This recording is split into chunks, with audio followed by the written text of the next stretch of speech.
আসলে কি মানুষ ভাবে এক হয় আরেক। আমি কখনো ভাবতে পারি নাই যে আমার সাথে এমনটা হবে।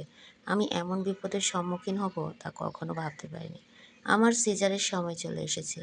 কিন্তু আমার মনও ভালো নেই আর শরীরটা তো কোনো রকম টেনে হেঁচড়ে চলে যাচ্ছে। এই কষ্টের দিনগুলোর কথা আমি কোনোদিনই ভুলতে পারবো না। মানসিক এতটা চাপে আছি, মনের ভিতরে এতটা কষ্ট, যতই চাচ্ছি যে কান্না করব না, কিন্তু তারপরও কান্না চলে আসতেছে। আমার হাজব্যান্ড আমাকে সবসময় বোঝাচ্ছে, তুমি টেনশন করো না, তুমি ধৈর্য ধরো, সব ঠিক হয়ে যাবে, মন খারাপ করো না, সবাই একসাথে এরকম অসুস্থ হয়ে গেলে তারপর তো সমস্যা, তুমি একদম চিন্তা করো না।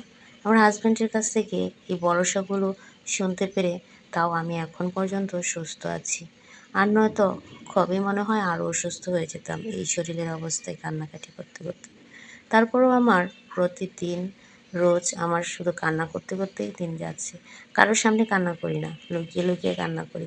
আর আমার শরীরের এই অবস্থা যদি কেউ দেখে যে আমি কান্না করতেছি, তাহলে সবাই আবার বকাঝকা করে। সবাই শুধু বলে চিন্তা করো না, কান্না করো না, তোমার ক্ষতি হবে, বাচ্চার ক্ষতি হবে। আমিও বুঝি, কিন্তু আমি কি করব? আমার তো খুব কষ্ট হয়, কারণ আমার আব্বা যে অসুস্থ।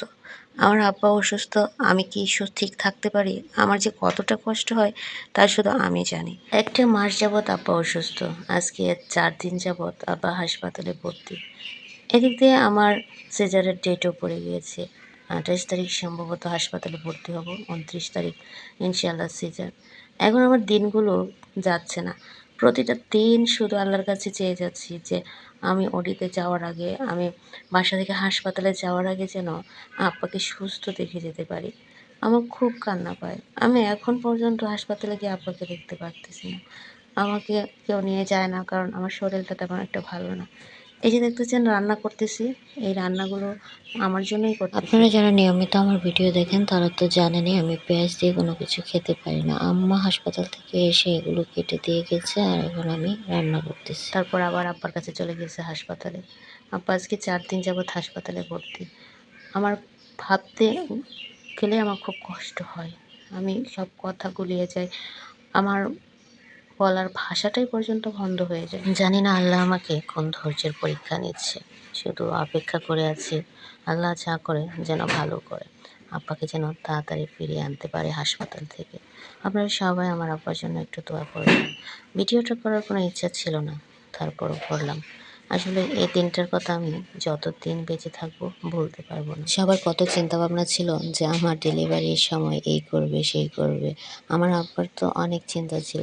তার নাতি নাতনি যেই আসে, সে এটা করবে, ওইটা করবে, বাবুর সাথে এই করবে, সেই করবে। যেদিন সিজার হবে, আব্বা এই করবে, সেই করবে। কিন্তু দেখুন, আল্লাহর হুকুম হচ্ছে বড় জিনিস। আল্লাহর সিদ্ধান্ত হয়েছে বড় জিনিস। আমার আম্মা আব্বা যে আমাকে সান্ত্বনা দেবে, সেটাও তারা হাসপাতাল থেকেই দিচ্ছে। আমার কাছে যে একটু বসবে, আমার মাথায় যে হাত বুলিয়ে দেবে, এখন এই কষ্টের সময়ে, আমার এই একটু গুরুত্বপূর্ণ সময়ে, সেটাও আমার আব্বা আম্মা পারতেছে না। আব্বা হাসপাতালে বসে বসে শুধু আমার চিন্তাই করতেছে। আমার সিজারের সময় চলে এসেছে, সেই চিন্তা করতেছে। চিন্তা করে করে মাঝে মাঝে হাসপাতালেই প্রেশারটা বেড়ে যায়। হাসপাতালে বসে নাকি সবসময় আমার কথাই ভাবে। আমি যখন ফোনে আব্বার সাথে কথা বলি, আমার খুব কষ্ট হয়।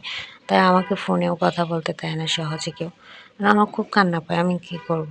আমি যখন ওটিতে ঢুকবো সিজারের জন্য, তখন যদি আমি আব্বার মুখটা না দেখে যেতে পারি, তখন আমার বিশ্বাস করেন, আমার মনে হবে আমার সারা পৃথিবীটা অন্ধকার হয়ে আছে। আমার হাজব্যান্ডের আর আমার ভরসা আর শক্তির জায়গা হলো আমার আব্বা।